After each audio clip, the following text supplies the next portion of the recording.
Welcome back, everyone, to this week's episode of Thinking Well. We started a conversation in our last episode that we didn't quite get around to finishing. We want to go ahead and finish that up this week. So, without a whole lot of introduction, we want to dive right back in. This is the conclusion of Troubled Times, and Kyle, Tom, and our special guest, Pastor Zac Hatton of Lake Worth Baptist Church, are going to go ahead and wrap it up. So, enjoy. Thanks for tuning in. I think some of the questions that some people may have in when we meet situations like this, as far as the situation itself, um, from a law enforcement perspective, um, what should we do if we find ourselves in a situation like the situation that we had here in Allen a few weeks ago? Well, it would depend. Yeah, I see these things, and I hope, I guess you guys as men probably, I think it's just a man thing maybe. I hope it is. I hope there's like some inner valor of individuals, like what you would do if there was some sort of emergency situation. My inner '80s kid comes out and be like, I'm gonna be like a GI Joe. I'm gonna. But at this side of, like, I guess nearly 20 years of law enforcement, it's been 18 years now. I do kind of process a little bit different. What would I do?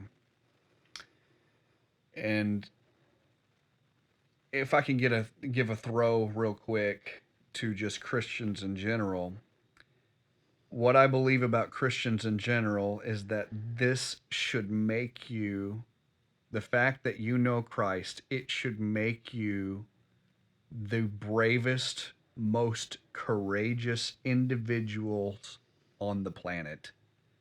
Why? Because where are you going when you check out of this world? Yeah. If I was going to look for my dream team, in just an emergency situation, and I didn't know anybody, and I need to just, like, I was at a mall, and I find out that, okay, this person has a weapon, or this person's willing to fight, and we're like, those are questions that I would ask, like, hey, do you know Jesus Christ is your savior? Do you know Jesus Christ is okay?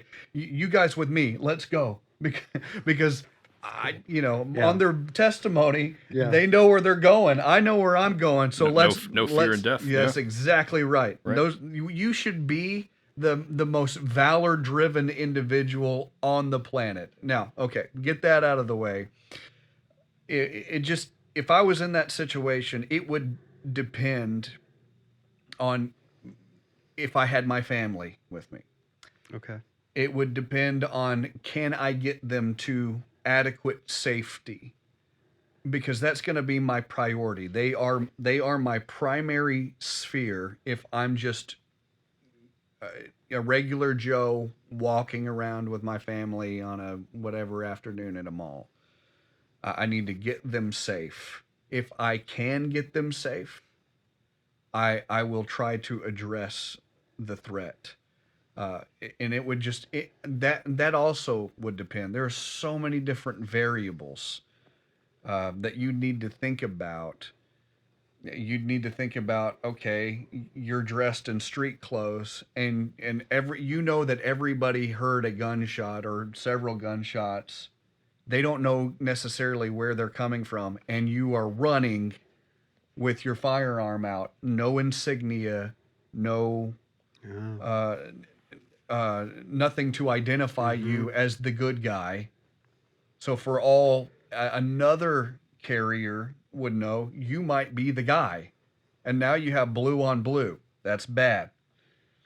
And so there are a lot of variables that you're going to have to think about if you're going to be addressing something. How fast uh, you need to move, how fast the police are in getting there.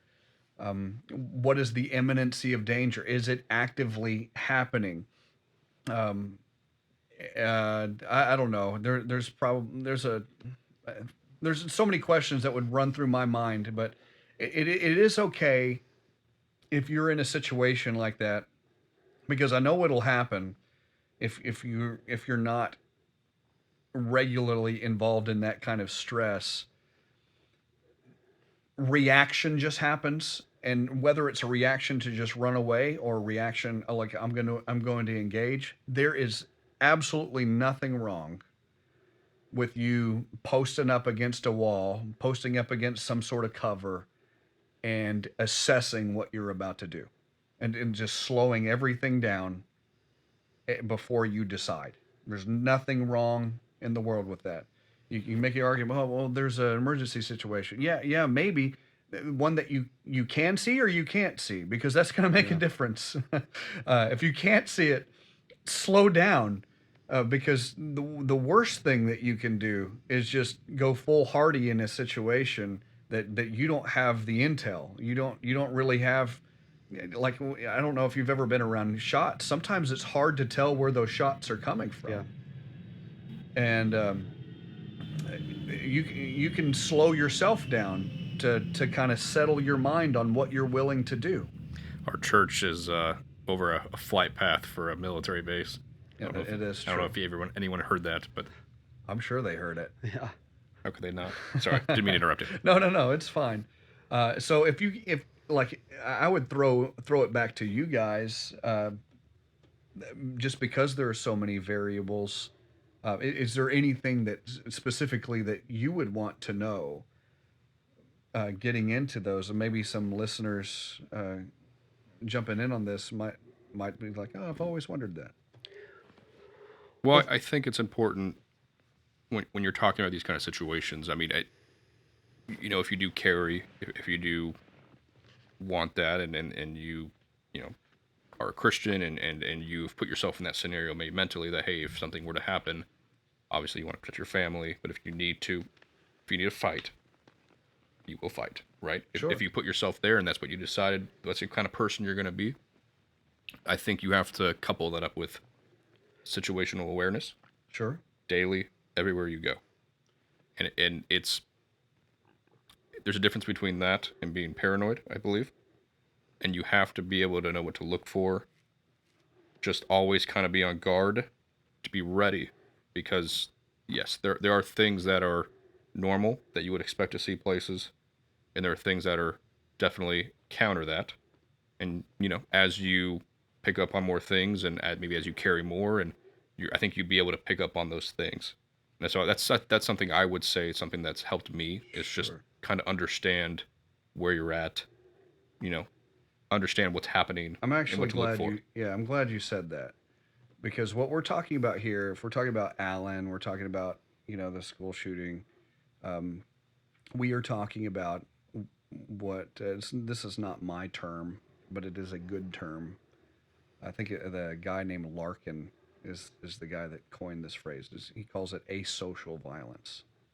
What he means by asocial is that it's not social. It's outside of the realm of any kind of normalcy. You're talking about high potential for serious bodily injury or death, and it's by for all intents and purposes a psychopath looking to take life. That is asocial violence. And so if we're looking to engage something in public, or our life, and so okay, let me back up. We're trying to protect the life of someone else that is in imminent threat of serious bodily harm, injury, or death, or ourselves or our families, because of asocial violence. It's on. Sure, act. Otherwise, walk away. Yeah. Get out of there.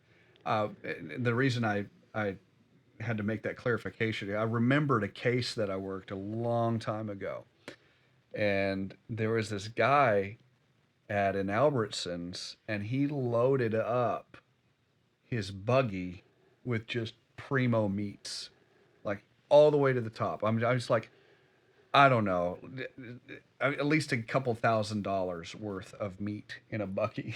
That's and a lot of meat. and so he was trying to like casually come up to the counter, and then he got to the counter and he just busted out of the store, and then like employees started chasing him, And he made it all the way across the parking lot through all of this. He dumped the meat in the back of the truck, jumped in the truck, donutted in the parking lot, came out of the back, and then this LTC carrier, they had LTC back in the day. Now it's Wild Wild West out there, but this carrier, a concealed carrier, runs in front of the store while this guy's trying to exit, gets behind the truck. And like it gets behind, like he's on foot. The carrier's on foot. He gets behind the truck as it's leaving, draws his weapon and fires into the back of this truck. What? He takes the shoplifting pretty seriously. Don't shoplift around this fellow.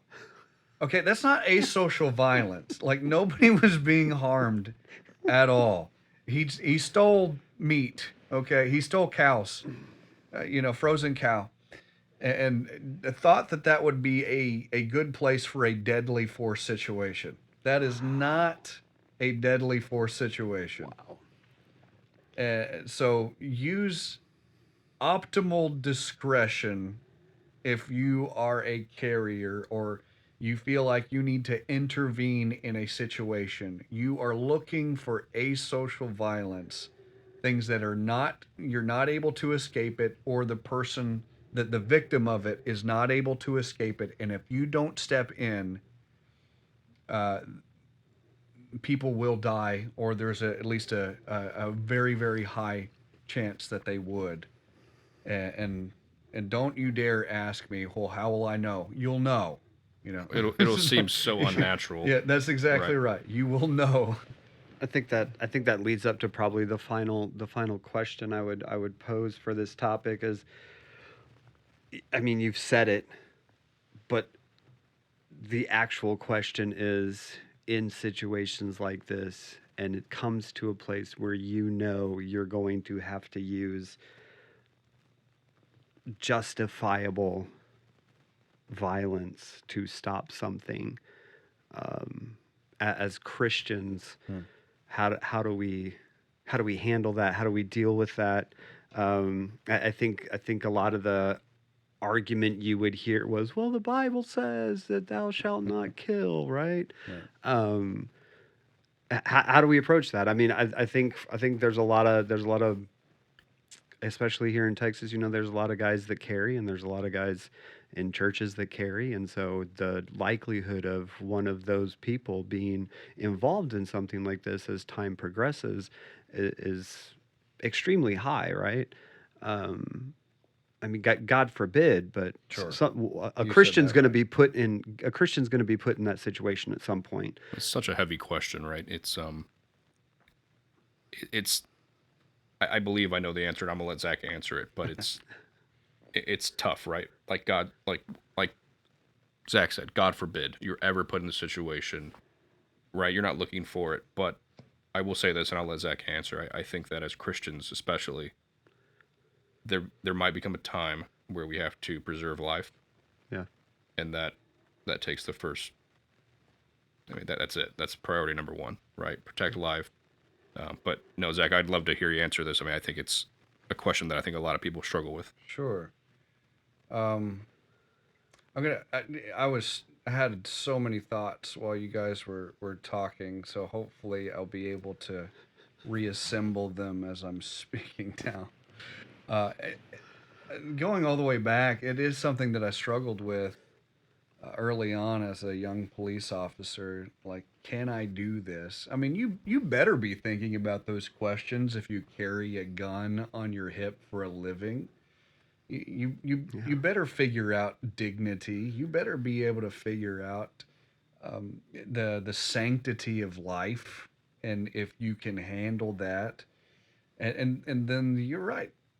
Is this okay for a Christian? Oh man, are we supposed to be some sort of Christian pacifist? Is Christianity and pacifism a in harmony with each other? Well, you have to go all the way back to Genesis, and you're looking at the what's called the Noahic covenant, where God identified, because they had just gotten out of this like hugely violent situation where the every heart was only evil continually, the violence was all over the earth, and God reestablishes a covenant with Noah and gave him a covenant for him to spread out to everybody else. And the covenant was this. Part of the Noahic covenant was guarding the dignity of human life. It was, if you take somebody's life, then you have forfeited your life. I always like to say, like, if you kill somebody, you deserve to get killed back. As far as God is concerned. Yeah, God, your life is required. God says, Yep. yeah. God says you gotta have your life taken. And what that is just, like, well, why? Well, he's guarding the sanctity of life. And I'll tell you this, like, that's why the capital punishment should be sanctioned by our government, Yeah. because that's a powerful deterrent. There is everything scary about that. That, like, if your hatred of somebody just boils over and you come unhinged, that's a really sobering reality. Like, you better be ready to die if you're going to take somebody else's life unjustly. And that's the point, isn't it? So if we're talking about asocial violence and we're talking about protecting life, uh, if there's somebody obviously not honoring the dignity of life in that situation, it is part of the Noahic covenant. It is part of honoring the dignity of life. They have forfeited their life at that point, and you do that to save life. So if somebody forfeits their life, you're completely in the clear. I always liked what Adrian Rogers says, that all murder involves killing, but not all killing is murder. Such a great quote. It's awesome. Yeah. It helped me a lot. And so, I mean, honestly, what are you going to do? Somebody breaks into your house and they have a gun. Are you going to look at them and say, "Peace, brother. I'm a Christian pacifist"? Or would morality dictate that you take action against that individual to protect your innocent family? Yeah. Well, to protect your innocent family, the most moral thing to do is take out the person who forfeited their life by an unjust act against an image bearer. Yeah. And that's really what it comes down to. That's what God said. The reason you get your life taken is because you are moving against the Creator, because man was made in my image. God wasn't taking away dignity, he was adding to dignity. We add to dignity when we enforce this rule that God created for us. Anybody that gets away from the death penalty, you haven't brought humanity up, you have brought humanity down. So that's how we answer that question. Yeah. That's kind of was my thought process. We're all on the same page. That's good. Right. I mean, I think we've talked about it here locally in our church before, right? I mean, in our Sunday school class, starts at 10, and we usually don't actually start until, like, 10:20, 10:25. Yeah. But that's a lot of, that time is used for that. A lot of these really tough questions, and Yeah. that was one that was brought up about a month ago. But it's a tough one. It's really hard, right? Because it's And it should be. right. It has to be. Right. But I think as Christians, we always have to err on the side of preserving life, Absolutely. Yeah. Yeah. because to be Christ-like and to be God-like, which is our goal as Christians, that is what God is like. Yeah. That's one of the defining characteristics of God, to preserve life. Yeah. God is the giver of life. That's it. That's exactly right. And so we just get on that page. We just get on his agenda. We fight for life, but sometimes when we fight for life, that means fighting against asocial violence, or we can just call it what it is, evil. We fight against Yeah. evil. And that's what I'm. And there's another plane if you can hear it. Yeah. You are in for a treat. Uh, I'm just gonna guess it's an F-16, Yes. F-22. Sounds like an F-22. we're we're in a closed room, can't see it at all. Sure can't hear it. Yeah, no windows. But yeah, I mean that's why we need a strong military. Oh, and this is something else I was going to think. I thought about. At least this part of my thought gathering. Uh,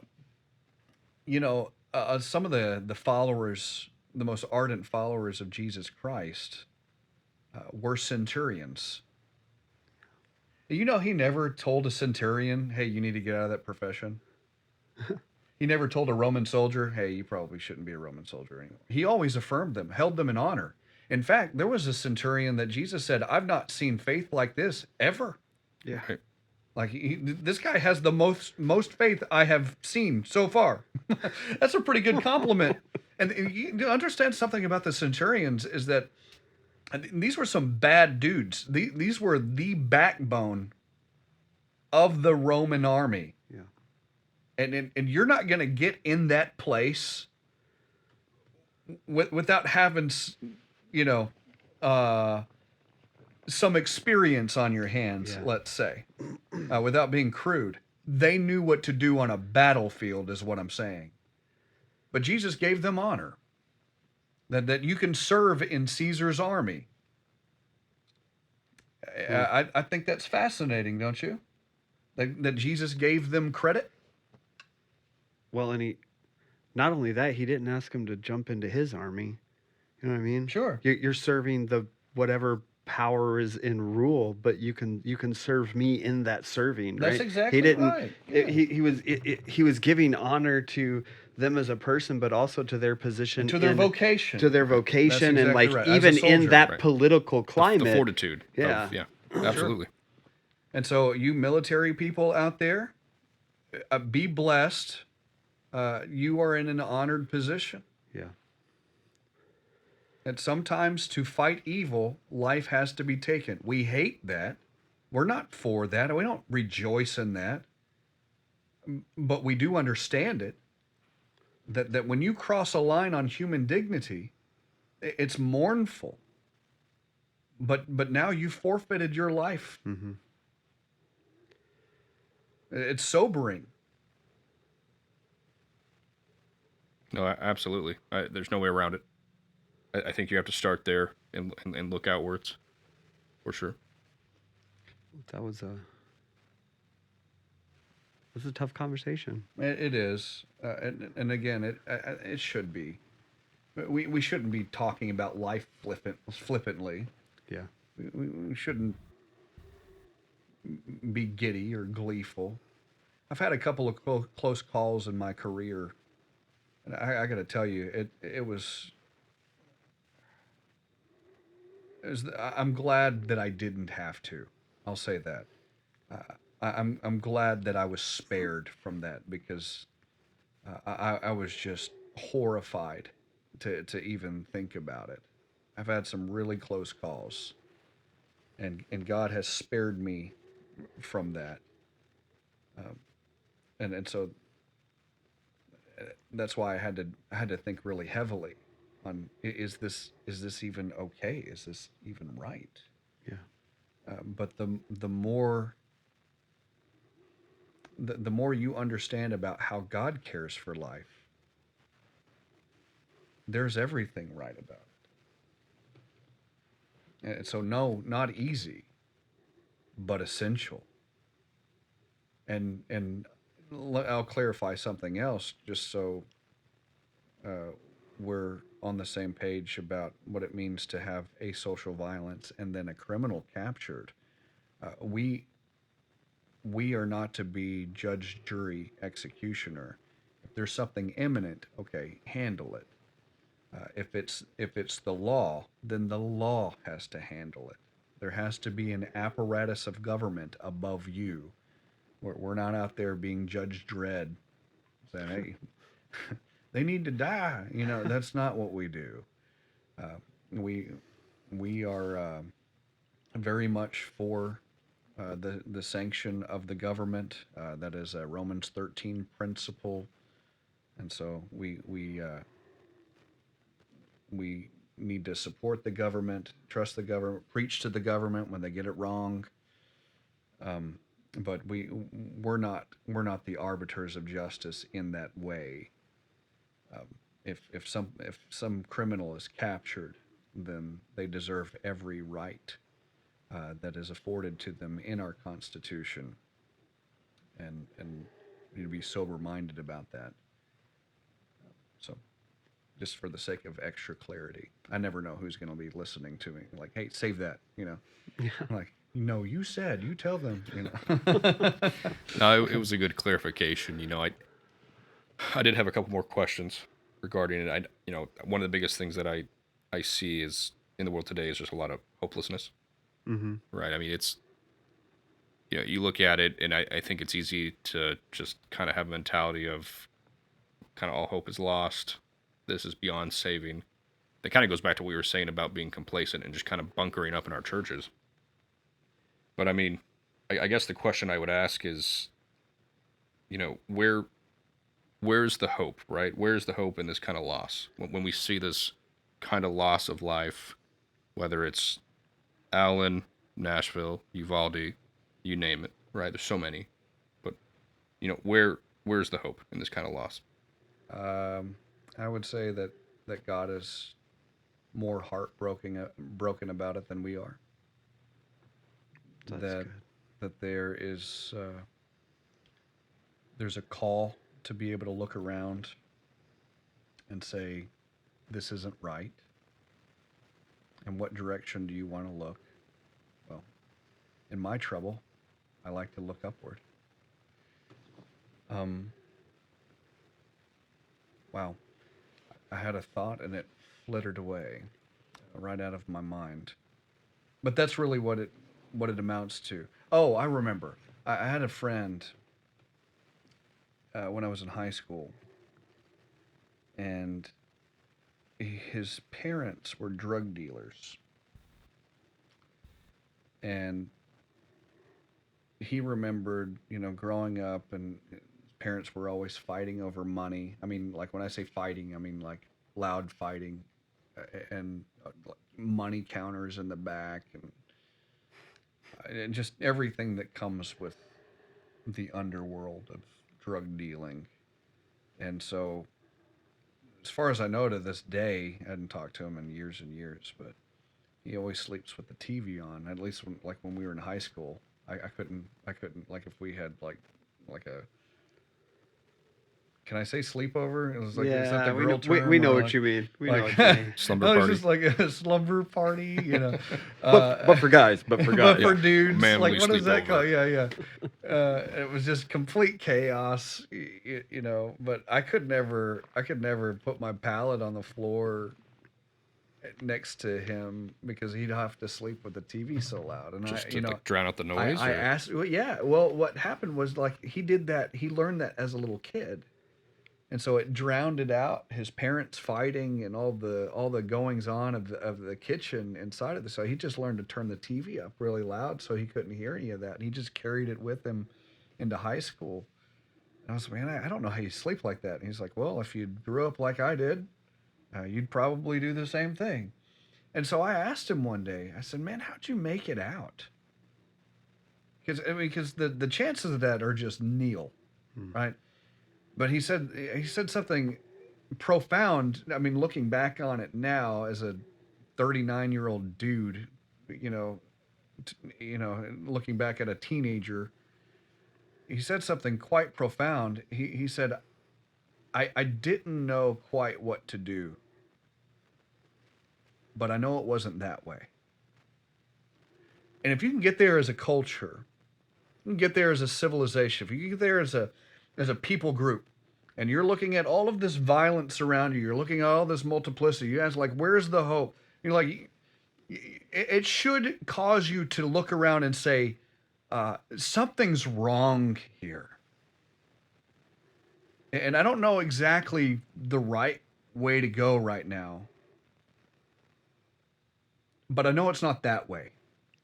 Yeah. I know it's not isolating. I know it's not, what I've been doing. You compare your life to like some of these individuals that come unhinged. I would challenge you to like look at the difference of their life and your life. I mean, like, do they go to church? Do they have a community? Do they have anything that they appeal to in terms of the divine? I mean, like if you can see like some unsavory parallels in your life, I mean, goodness gracious, you might be walking on a path and be like, man, that could have been, that could be me. Like, I'm mad at the world. I'm mad at my job. I'm mad at my parents. I'm mad at, you see all of these things. Like, I'm filled with hatred. And like, where's this coming from? And you see, like, if you take it to the ultimate end, like these people did, I mean, what's keeping that from happening in you? Honestly, what's keeping that from happening in you?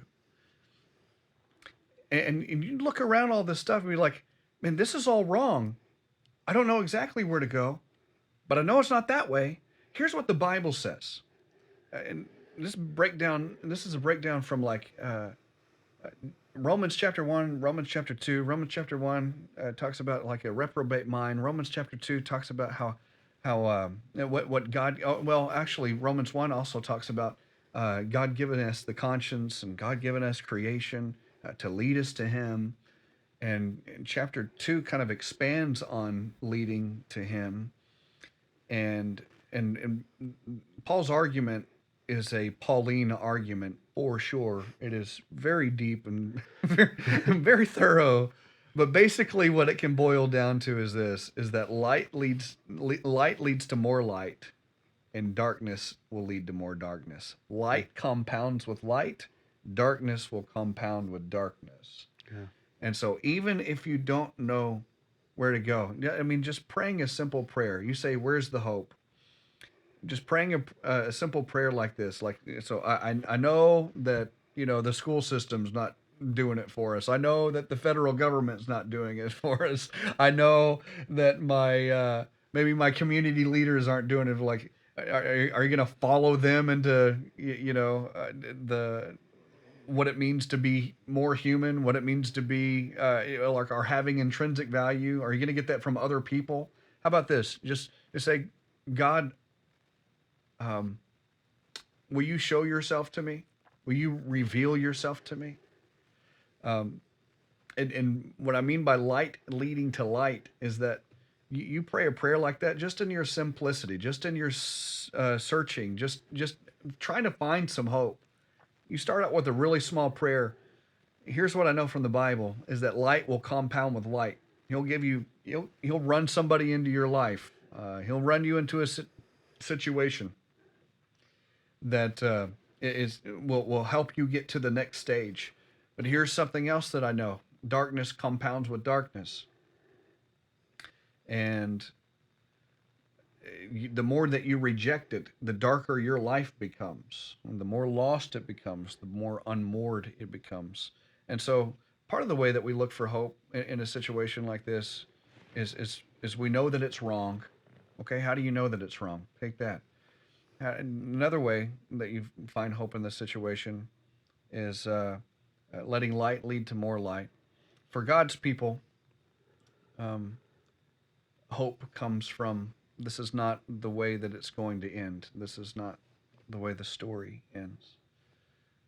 That there will be ultimate judgment. And how great is that? I mean, even if a suspect is taken care of and they're they're they're taken out of this world and they don't have an opportunity to hurt anybody else anymore. Okay, that's good. But you still have families that are without family members. Yeah, what do you do?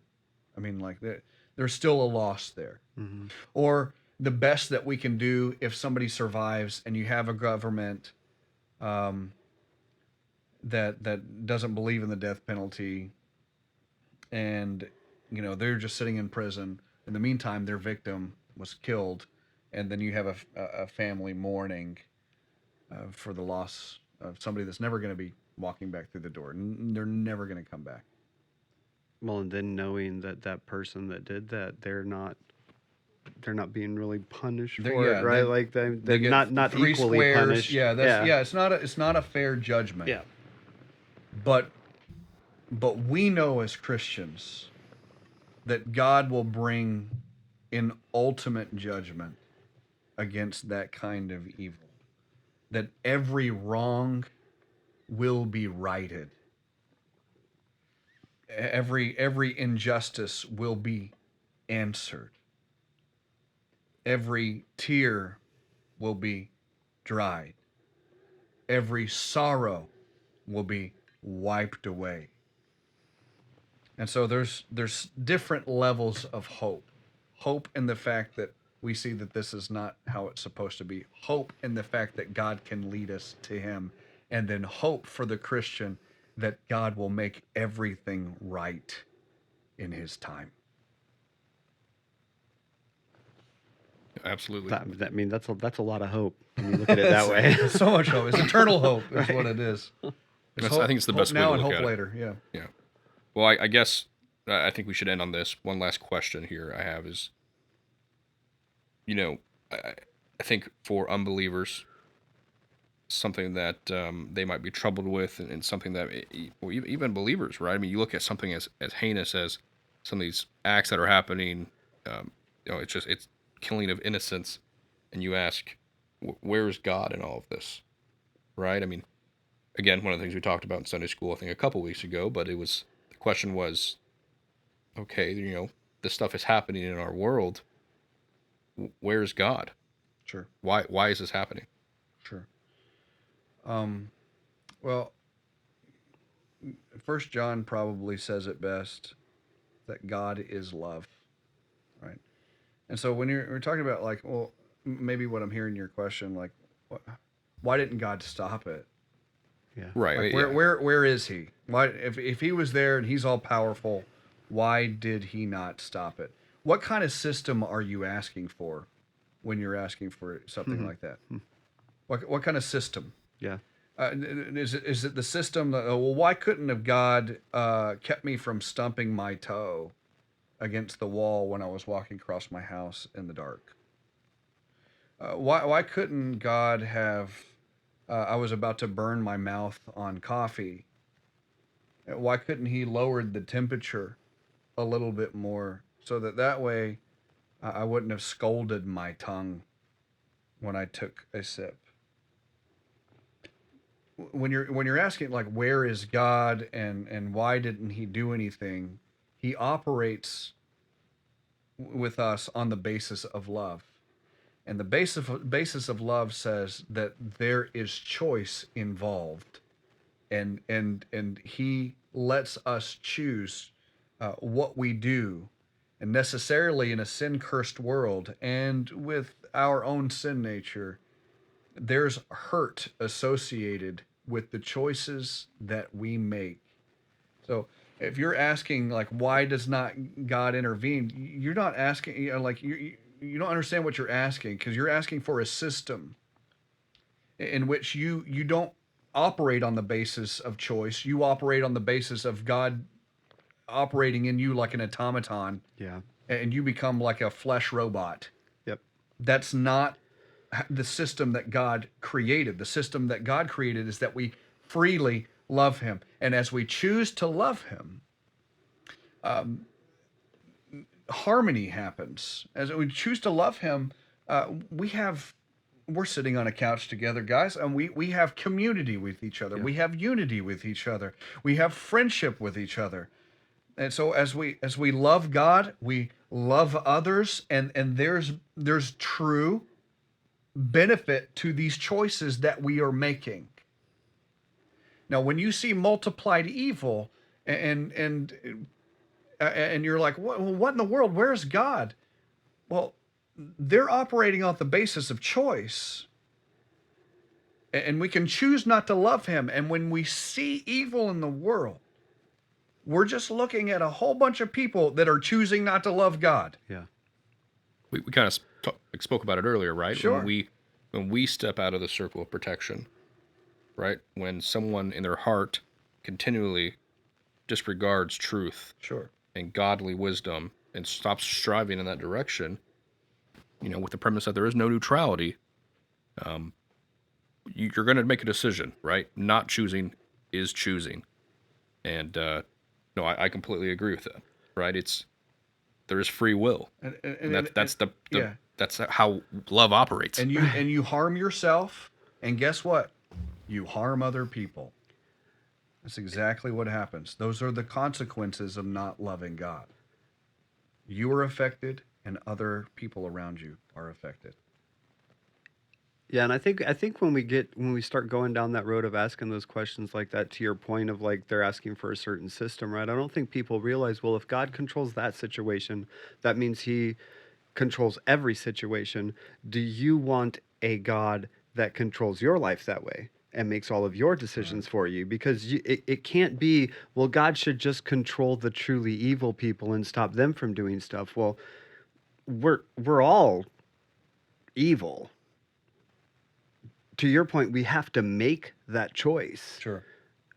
And if you're asking for a God that just stops everything from happening, then he's gonna stop everything from happening. Like you're all bad. Again, you're not gonna have any free will. You're not gonna be There'd able be no to people do left. anything. Well, I like to sit down and listen to this type of music. Well, that type of music doesn't necessarily glorify God, right? And music can be kind of amoral, where it's not like it doesn't have a morality to it, right? But that's besides the point. Well, but if you have a God that controls everything, then he's going to control every aspect of your life too, not just the aspect of that. And that's not the kind of God that he is. Yeah. Well, and here's something else that's really, really important. Is that, and so we're looking at this world as it stands right now. We are part of it. We are part of history, and why is there so much evil? I think Peter said it best when he said that God's not slack concerning his promise, but is long suffering toward usward, not willing that any should perish, but that all should come to repentance. And so if we understand this love mandate, this choice, everything, and then God needing to do something about evil, God, why don't you do something? Why don't you just get rid of all of it? Okay, let's take that avenue also. Why don't you just take care of it then? If you can't stop me, you can't stop evil, or like you're allowing choice. Well, why don't we just do away with evil? Well, for God to do away with evil, he would now have to close the curtain on human history. And if he closes the curtain on human history, that means that there's no more opportunity to trust him. It's gone. It's over. And could it be that the person listening to this, wondering those questions, why doesn't God do away with evil? It might just be God waiting on you another day. Yeah. Because as soon as that closes, if he's going to do away with sin and do away with evil, that means your opportunity for hope of trusting in him has passed. And now there is no opportunity. And goodness. Well, I mean, why else has he tarried this long, right? Yeah. I mean, it's to save which one is more, lost, right? One more day. Right. That's exactly right. And so that's how we look at it.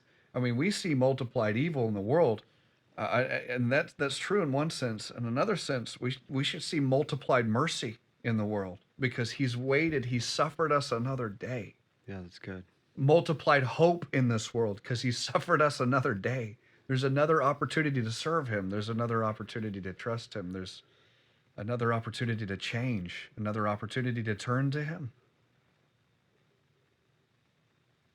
Yeah. No doubt. I mean, I would encourage anyone listening to this that if that's just kind of a foreign concept to you, hey, feel free to reach out. We would love to just get in a conversation with you about specifically how much God loves you, why we have as Christians the hope that we have, and why we can sit here and have these kind of conversations. And while it's heartbreaking to us, and we shouldn't be able to make sense of it, that there are answers, and that we can find them in God and His Word. It is like Zach said, it should be a difficult conversation to sit down and have, because we have to have it at all, but we should have a conversation about it and not just kind of let it be the dark portion of our society that no one really wants to approach and address, because the more we try to ignore it and the more we try to come up with, as we've talked about, all these reasons why these kind of things happen. I think just by listening, you've heard that these kind of things happen because evil's in this world. Yeah, and evil doesn't make things less complicated. No. It makes things more complicated. And it started all the way back when evil first entered this world, and we're going to continue to deal with it, but one day. True. One day. It'll all be set right, and that's a day that every believer should look forward to. Yeah. Right, as Zach said, the closing of human history. While it's, one side of it's the end of a period of time where there's an opportunity to accept the free gift of salvation. But the other side of that is the end of hurt, death, pain. Yeah. I think that wraps up for us, though. Yeah. Yeah, I it think was we can put a great punctuation discussion. mark on it here. It was really good. Yeah. Zach, appreciate you taking the time to Thanks for inviting be with me. us tonight. Look forward to having you on again and just discussing more stuff. We didn't quite get to the Bible topic, but there's time for that. There's Right, I time think for we'll that. we'll try to tackle that next. Yeah. As a kind of a teaser, again, the next segment that we'll try to tackle is a truth nugget segment. Again, waiting for that brand deal Chick-fil-A of why the Bible. Why do we believe that it is the objective standard truth that we must live our life by? But we will tackle that next, God willing. But we appreciate everybody for tuning in and listening, and for taking another plunge into the thinking well.